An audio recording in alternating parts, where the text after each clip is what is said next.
நான் இப்ப இந்த வாரம் கீழே விழுந்து வந்தேன். கீழே விழுந்து வந்து ஆகலா வாடா அப்படின்னு சொல்லி கூப்பிட்டாங்க. அது முன்னாடி எதுவுமே சொல்லல.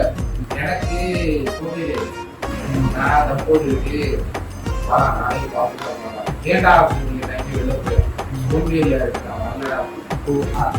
வரலடா நீங்க சோம்பேறியா இருக்குன்னு போயிட்டு போய் அங்க போய் இந்த போய் ஆசா போசான்னு அவனே புடிச்சு அவனே பேசி அவனே கட் பண்ணிட்டேன். கேட்கல நாய் என்ன சொல்லிக்கிட்டு இருக்கான். அதாவது அன்னைக்கு சோம்பேறியா இருக்கிறா உடனே எனக்கு சோம்பேறி பட்டதுக்கா இந்த நாய் ஒரு கீழே விழுந்ததுக்கு போன் அடிச்சாரு. போன் அடிச்சுட்டு காலகட்டத்திலே போன் அடிச்சுட்டான். நான் எடுக்கலையா போன் சைலண்ட்ல அடிச்சு அதுக்கப்புறம் அப்படி இப்படி போய் போனை எடுத்து நான் கூட்டு வந்துட்டேன். நாய் மத்தியான சாப்பாடு தின்னுட்டு நல்லா போன் தூங்கிட்டான். போன் அடிச்சுக்கிட்ட நான் தூங்கிட்டேன். அதுதான் சொன்னேன் ஏன்டா சோம்பேறித்தனமா இருக்கியடா.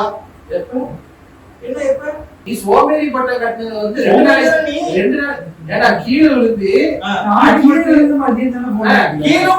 இல்ல அப்படி எப்ப சனிக்கிழமை கீழே விழுந்தேன். வீடியோ எடுக்கிறதுக்கு வான்னு சொல்லி மத்தியானம் போன் அடிச்சு. நீ கீழே விழுந்தா நீங்க போன் அடிச்சு